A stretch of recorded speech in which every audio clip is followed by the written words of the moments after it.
ኖ ተቀደሱ በብርሃኑ ተመላለሱ ኖ ተቀደሱ በብርሃኑ ተመላለሱ ኖ ተቀደሱ በብርሃኑ ተመላለሱ ኖ ተቀደሱ በብርሃኑ ተመላለሱ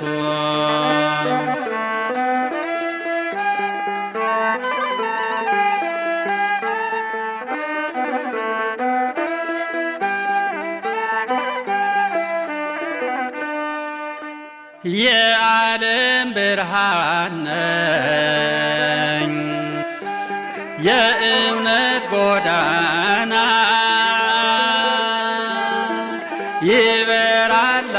ይበራላችኋል የሕይወት መቅረዝ ፋና በእውነተኛ መንገድ ስትመላለሱ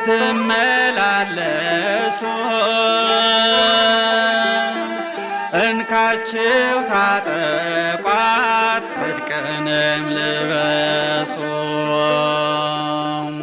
ኑ ተቀደሱ በብርሃኑ ተመላለሱ ኑ ተቀደሱ በብርሃኑ ተመላለሱ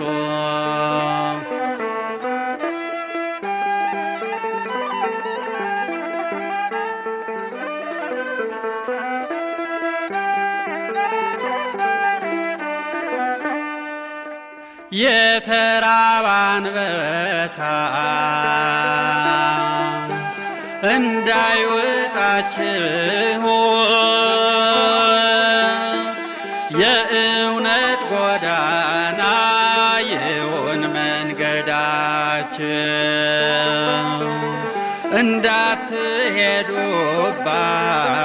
እንዳትሄዱባት ዓለምን አምናችሁ በጊዜያዊ ደስታ ትወሰዳላችሁ ኑ ተቀደሱ በብርሃኑ ተመላለሱ ኑ ተቀደሱ በብርሃኑ ተመላለሱ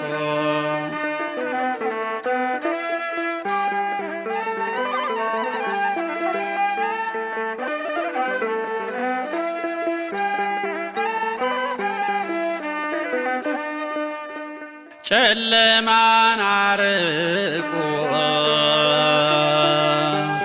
እውነትን አንግሱ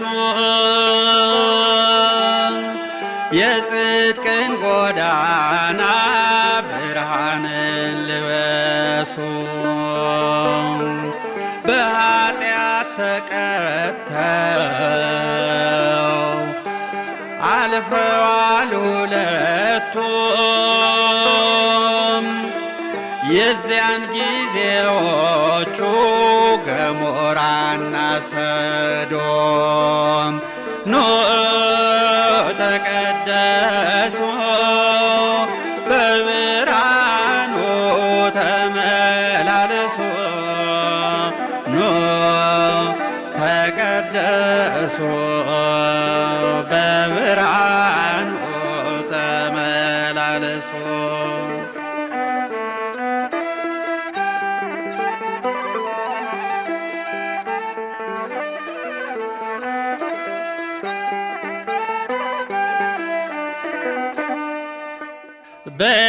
በለመለመው መስክ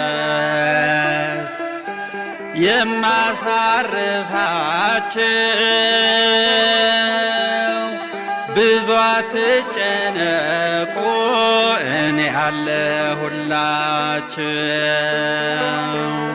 ብሏል አምላካችን። ኑልኝ መንጋዎቼ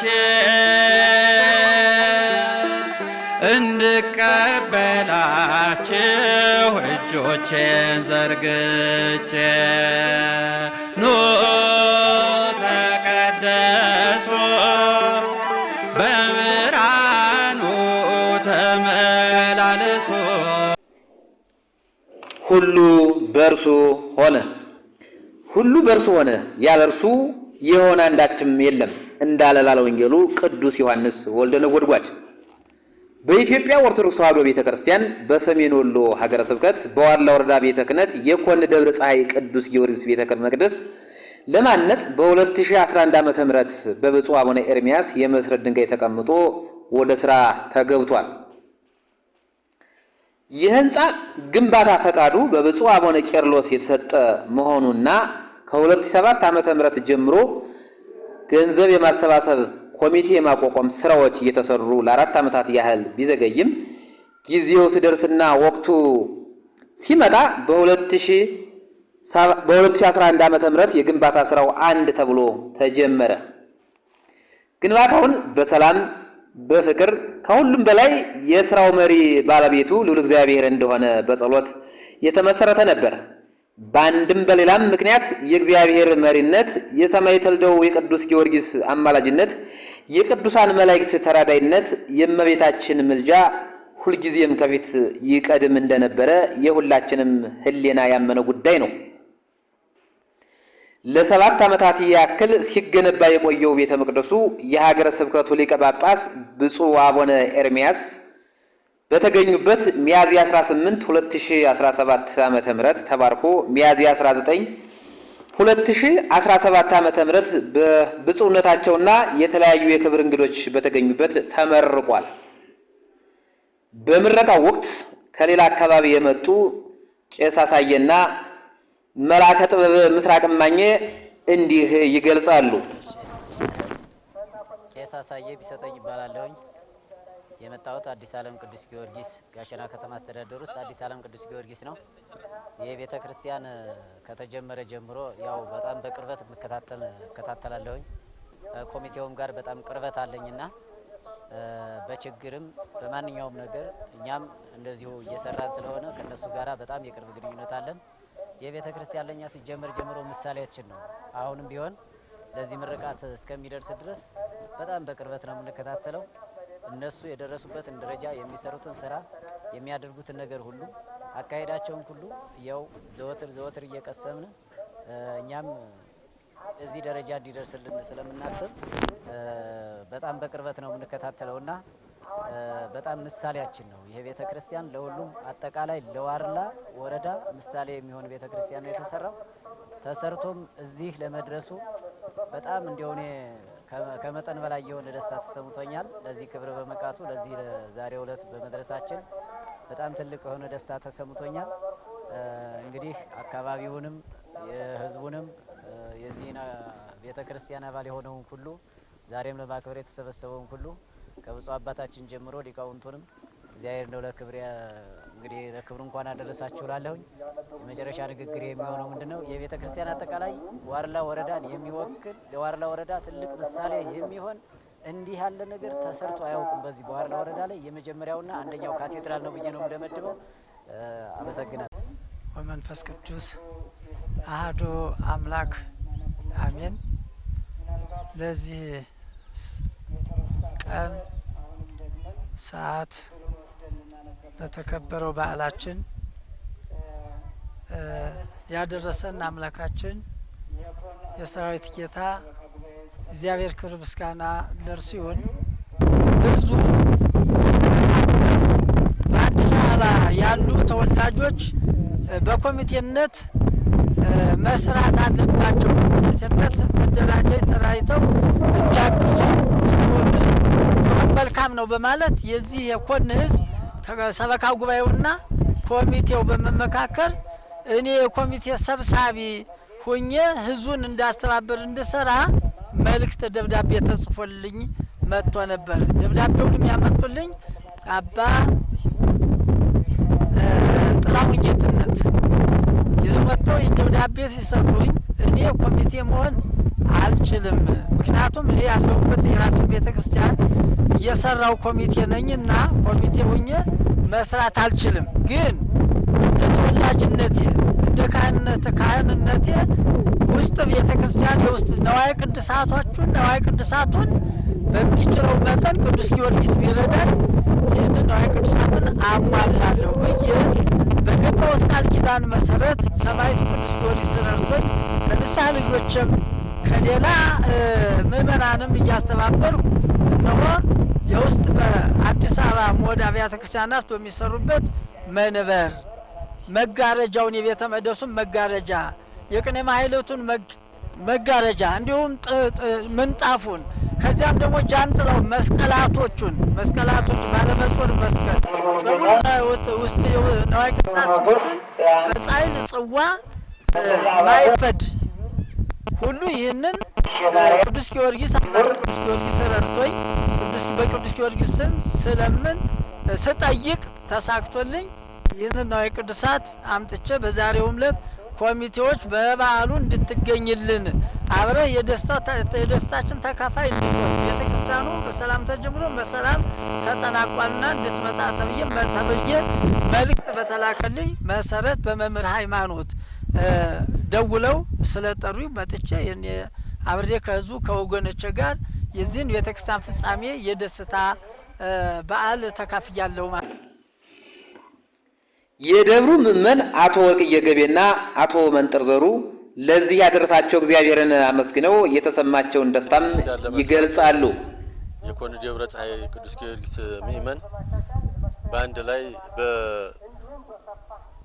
በአቅሙን በማጎልበት ያለ የሌለውን ገንዘቡን በአሟጦ አቅሙን ሰንቆ ይህን ቤተክርስቲያን ለመስራት ተገዷል። ከተጀመረበት ቀን ጀምሮ ደረጃ ክፍያውንም እየከፈልን እንደገና በተለያየ መልኩ የተለያየ ገንዘብ እያሰባሰብን ይህን ቤተክርስቲያን ለመስራት ችለናል። አሁንም ወደፊት የሚቀረውን የአጥር ግንባታ ይቀራል። የአጥር ግንባታውንም በማስተካከል የውስጥ ውበቶችን በማስዋብ ቤተክርስቲያኑን ለመጨረስና ለማስዋብ ትልቅ አላማ ላይና እቅድ ላይ ነው ያለነው። አሁንም ቤተክርስቲያናችን ያው እንግዲህ እንደሚታየው ተፈጽሟል። በብፁዕ አባታችን ተባርኮ ታቦተ ሕጉ ገብቶ ለዛሬ ለምርቃት በቅተናል። ቀጣይም የውስጥ ስራዎችን አጠናቀን በውል አስውበንና አስጊጠን መገልገል ነው የምንፈልገው። ክርስትልኝ በዚህ ደብረ ፀሐይ ቅዱስ ጊዮርጊስ ቤተክርስቲያን ህንጻ ግንባታ እንግዲህ ከ2007 ዓመተ ምህረት ጀምሮ 9 ዓመታትን አሳልፈናል። በዚህ 9 ዓመታት እንግዲህ በርካታ ውጣ ውረዶች ቢኖሩም የህንጻ ቤተክርስቲያን በእውነቱ ራሱ ቅዱስ ጊዮርጊስ ተጨምሮበት ቤተ መቅደሱ ዛሬ ለምረቃ በቅቷል። በዚህ ጊዜ የኮን ከተማ ማህበረሰብ እጅግ የሚያስደንቅ ታሪክ ነው የሰራው። ይሄ ታሪክ የሚገለጸው እንዴት ነው? ይሄ ቤተክርስቲያን የተጠቀማቸው ማቴሪያሎች በጣም ውድ ናቸው። ከፍተኛ ገንዘብ ነው የጠየቀው። ይሄን ገንዘብ ግን ህብረተሰቡ ራሱ በአንድነት በፍቅር ያለ ጭቅጭቅ ያለ ምንም ነገር ነው ሊሰራ የቻለው። እንግዲህ የኮን ከተማ ማህበረሰብ ከተማው በጣም እየሰፋ ያለ ከተማ ነው። ወደ 20 ሺህ በላይ ህዝብ ነው አሁን በከተማችን የሚኖረው። ከዚህ ውስጥ ግን ከግማሽ በላይ የሚሆነው ወደ 1300 አካባቢ የሚደርሰው ማህበረሰብ እዚህ ቤተክርስቲያን ነው የሚገለገለው። ስለዚህ ይሄ ማህበረሰብ በሙሉ በፍቅር በአንድነት ነው ቤተክርስቲያኑ የገነባው ማለት ነው። እንግዲህ ቀሪ ስራዎች የሚሆኑት እዚህ ምድረ ግቢው አካባቢ ያሉትን የማስዋብ ቴራዞ የማንጠፍ ስራ ነው የሚሆነው። በእርግጠኝነት የህብረተሰብ በደንብ መስራት ይችላል። ይሄን ያደረጉትን የህንጻ አሰሪ ኮሚቴና የደብሩ ሰበካ ጉባኤዎች ህብረተሰቡን በመምከር በማስተባበር በማስተማር የተሻለ ስራ ሰርተዋልና በጣም ነው የምናመሰግነው። እግዚአብሔር ይስጥልኝ። የህንጻ ኮሚቴው ሰብሳቢ አቶ መብሬ አሻግሬም ህንጻ ቤተ መቅደሱ በእግዚአብሔር ጥበብ የተሰራ እና የተመራ መሆኑን ገልጸው ከ18 ሚሊዮን ብር በላይ ወጪ የተደረገበት መሆኑንም ያወሳሉ።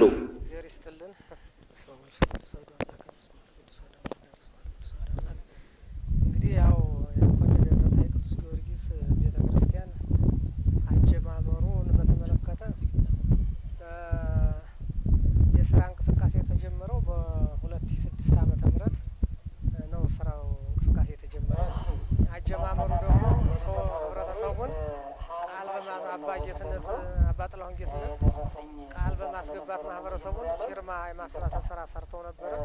ከዛ በኋላ በ2006 ዓመተ ምህረት ኮሚቴ ተቋቁሞ ያው ስራ የተጀመረበት ሁኔታ ነው ያለው። ከዛ የገቢ ማሰባሰብ ስራው 2007 ጀምሮ እየተሰራ ቆይቶ በዋናነት ግን ቤተክርስቲያኑ በአዲስ መልክ ስራው መሰረት ድንጋይ ተጥሎ የተጀመረው 2011 ታህሳስ ወር ላይ ነው። ታህሳስ ወር ላይ የተጀመረ ያው እንግዲህ እስካለንበት እስከዚህ እስከ ሚያዝያ 19 ቀን ድረስ በስራ ላይ ቆይቶ ስራው ተጠናቆ በዛሬው ዕለት ያው ለምርቃት የበቃበት ሁኔታ ነው ያለው እንደ እግዚአብሔር ፈቃድ። ከዛ እንግዲህ በዚህ እንቅስቃሴያችን ስንት ሀብት አግኝተን ስንት ገንዘብ ተገኘ፣ ስንት አወጣን፣ ስንት ቀረን የሚለው ነገር ሲታሰብ እስከዚህ ችለ ድረስ ስራ ላይ ያዋልናቸው ወደ 18 ሚሊዮን 449,643 ከ48 ሳንቲም ገቢ በጥሬ ገንዘብ ሰብስበናል።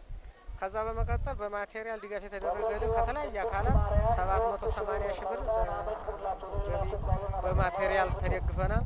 በበጎ አድራጎት ግን 2 ሚሊዮን ብሮች በበጎ አድራጎት ደግሞ ያገኘንበት ሁኔታ አለ። እስካሁን ለግንባታ ስራው እንግዲህ ስራ የዋለው አሁን ቅድም የነገርኳችሁ ብር ነው።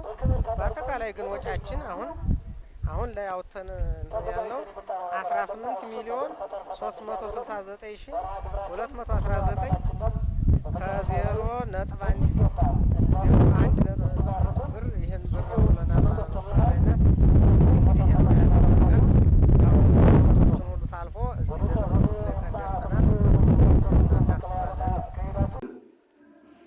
የደብሩ ዋና አስተዳዳሪ መላከ ፀሐይ መርጌታ ሃይማኖት አበበ በስራቸው ሁሉ እግዚአብሔር እየቀደመ ለዚህች ዕለት ለዚህች ሰዓት ያደረሰን እግዚአብሔር አመስግነው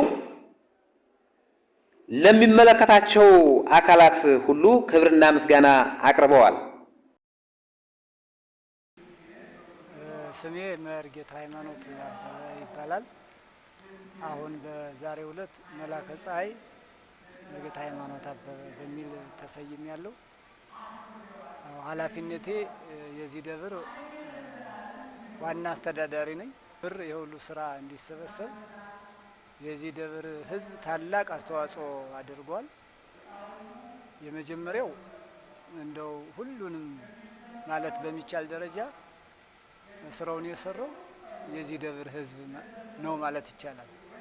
በተጨማሪ ከአዲስ አበባም ከአሜሪካም ያሉ የቤተ ክርስቲያን ልጆች በብዙ አስተዋጽኦ አድርገዋል። ከዛ በተጨማሪ ደግሞ ህዝቡ በጉልበቱም በሀሳቡም በተለያየ ማገዝ በሚችለው መልኩ ያው ሲያግዝ ቆይቶ ዛሬ እንግዲህ 18 ሚሊዮን 435,000 ገደማ ብር ወጥቶ የቤተ ክርስቲያን በዚህ መልኩ ተጠናቋል። በስራው ላይ የነበሩ መልካም አጋጣሚዎች ነበሩ፣ ያጋጠሙ ችግሮች ነበሩ። ለችግሮቹም መፍትሄ እየተወሰደ ያው በዚህ መልኩ ተጠናቆ ለአገልግሎት በቅቷል። እውነት ለመናገር ብዙ ናቸው፣ መልካም አጋጣሚዎቹ ብዙ ናቸው። ለአገልግሎት ምቹ የሆኑ ቦታዎችን በመምረጥ ብዙ አስተዋጽኦ ያደረጉ ሰዎች አሉ። ስለዚህ እነሱ አጋዥነት ቤተክርስቲያኑ እዚህ ላይ እንዲደርስ ደርሷል። በተጨማሪ ህዝበ ክርስቲያኑ በቅንነት የደረጃ ክፍያን በመክፈል አስተዋጽኦ በመክፈል የስለት ገንዘብ በማስገባት የጽዋ ማህበራት፣ ልዩ ልዩ ማህበራት፣ የመንግስት መስሪያ ቤቶች ሁሉንም ማለት ይቻላል ሁሉንም በሚባል ደረጃ የመንግስት መስሪያ ቤቶች በትልቁ ለዚህ ቤተክርስቲያን ከፍተኛ አስተዋጽኦ አድርገዋል። ከዛ በተጨማሪ ማህበረ ቅዱሳንም በየአመቱ ጉባኤ እያዘጋጀ ገንዘብ እያሰባሰበ በሀሳብም እየደገፈ ብዙ ስራዎችን ሰርቷልና ያው መልካም አጋጣሚዎች እነዚህን ተጠቅመን እንግዲህ በአጭር ጊዜ ውስጥ ይሄ ቤተክርስቲያን በ5 አመት ይጠናቀቃል ተብሎ ነበር። 2 አመት ጨምሮ በ7 አመቱ ተጠናቋል። እውነት ለመናገር በዚህ መልኩ በ7 አመት ሰርቶ ያጠናቀቀ ቤተክርስቲያን አይኖርም። ይሄ ቤተክርስቲያን 12 15 አመት የሚፈጅ ቤተክርስቲያን ነው። ግን የህዝቡ ታታሪነት የኮሚቴውም የሰበካ ጉባኤውም ጠንካራ አመራር ሰጭነት ያው በዚህ መልኩ በአጭር ጊዜ እንዲጠናቀቅ አድርጓል ማለት ነው ተደርጓል። መላከ ፀሐይ ከዚሁ ጋር አያይዘው ወደፊት መስራት ያለባቸውንና ሊሰሩ የሚገባቸውን ተግባራቶች የእቅድ አካል አድርገው እንደሚሰሩም እንዲህ ያስተዋውቁናል። ህዝቡ እየደከመ እንዳይሄድ ሌላ ልማት እንዲሰራ ከማሰብ አኳያ ነው ይሄ ቤተክርስቲያን በዚህ ልክ ይበቃል ብለን ያቀርነውና አሁን ግቢው ቴራዞን መሆን አለበት። ፕላን እያሰራን ነው። ፕላኑ አሁን ሰውዬ ይመጣል ብዬ ገምታለሁ። እሱ ካልመጣም ከወልዲያ ኢንጂነሮች አሉ ከርብስቶን ተሰርቶ በደንብ ያማረና የተዋበ ሁሉም ሰው መጥቶ መንፈሳዊ ሀሴት የሚያገኝበት ቤት እንዲሆን ያው እቅድ አለን። በሁለተኛ ደረጃ ደግሞ አጥሩም አሁን በተያዘለት ግለት ህዝበ ክርስቲያኑ እንዲሰራው እቅድ ይዘናል። ከዛ ውጪ ይሄ ቤተክርስቲያን ካቴድራል እንዲሆን የሚሟሉ ነገሮችን ያው እየሰራን ነው። እነዚህ የሚሟሉ ከውስጥ እስከ ውጭ ያሉት ማቴሪያሎች እንዲሟሉ እየሰራን ነው። ስለዚህ እነዚህ እቅዶች አሉ። ከኔ አንግል እንግዲህ እኔ እውነት ለመናገር ያው እስከዚች ሰዓት ድረስ ነበር ላገለግል የፈለኩት። አሁን ህዝቡ ከፈቀደልኝ እንዲበቃኝ ነው የኔ ምኞት ማለት ነው። ካልፈቀደ ግን የተወሰነ ነገር ስራ ካለኝ ይችን ኮብልስቶናን ወይም ሰራሚኳንና አጥሯን እንደገና ደግሞ ይሄ ካቴድራል የሚሆነውን ፕላን አዘጋጅቼ ያ ሲጠናቀቅ እንግዲህ ኮንተ ቤተክርስቲያን በዓሉን የተመለከቱ ወረብ እና ቅኔ አቅርበዋል።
ናዝዘነ ለሕዝበ ዋድላ በቃልከ ቅኔ በለው ናዝዘነ ለሕዝበ ዋድላ በቃልከ ቅኔ ተፈስሑ እንከ ምእመናኒሃ ለምድረ ዋድላ ዘሆፃ እስመ ለቡራኬ አልጸቀ ቀዳሚ ወልደ ዚአክሙ ህንፃ ነው።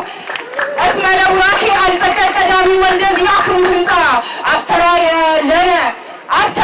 ለነ ፍሬሃ ለደብረ ፀሐይ ገራይቱ ለኤርምያስ ሊቅ ዘወሎ ጊዜ ሃይማኖት ባይቲቱ ለኤርምያስ ሊቅ ዘወሎ ጊዜ ሃይማኖት ባይቲቱ አምላኪየ እገይስ ሀቤከ ላይለ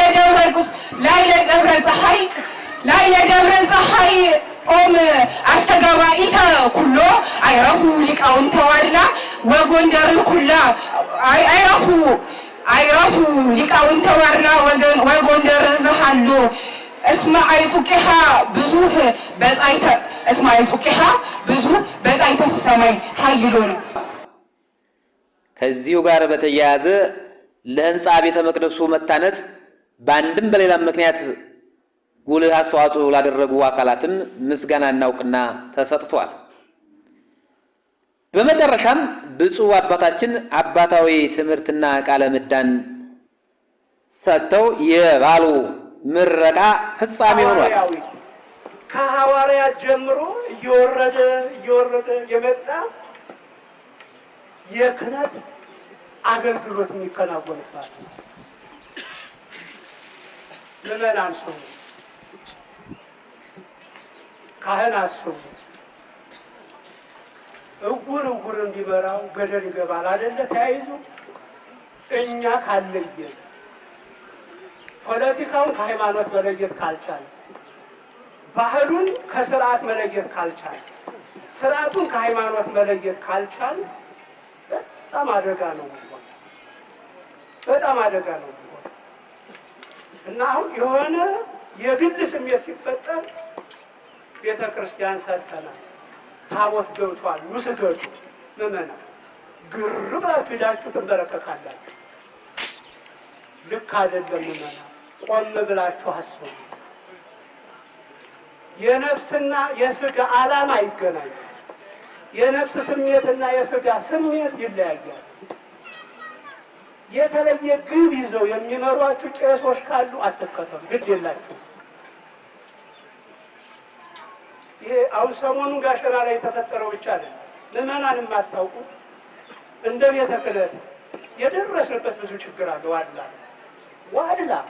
ዋድላ እኔ ዋላ እኮ የተራቀን የመፈጠሪያ እኮ ብቻ አይደለም።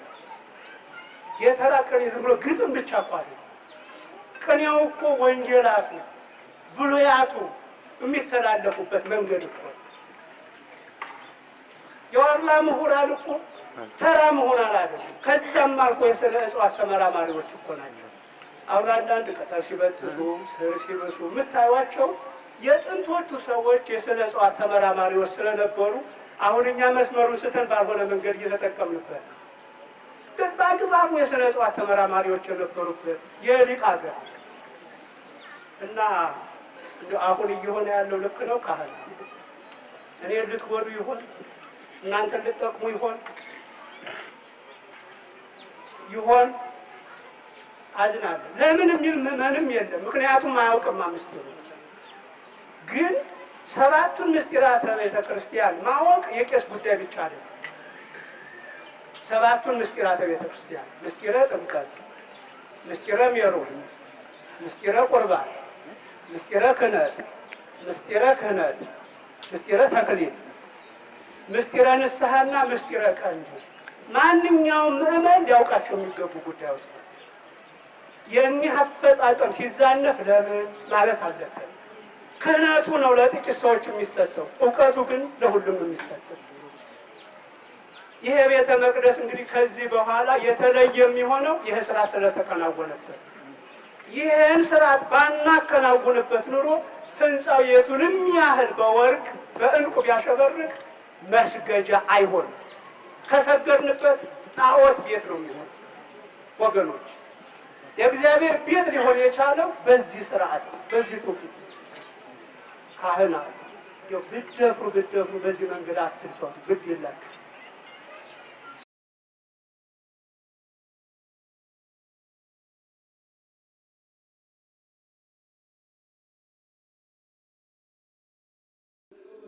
አነሳስቶ ላስጀምረን አስጀምሮም ላስፈጸመን ለሉ እግዚአብሔር ክብር ምስጋና ይሁንልን።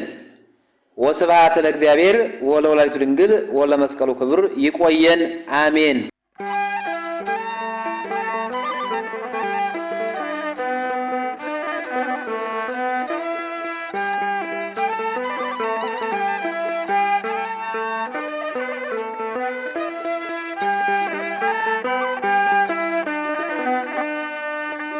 ኖ ተቀደሱ በብርሃኑ ተመላለሱ። ኖ ተቀደሱ በብርሃኑ ተመላለሱ። ኖ ተቀደሱ በብርሃኑ ተመላለሱ። ተመላለሱ ኖ ተቀደሱ በብርሃኑ ተመላለሱ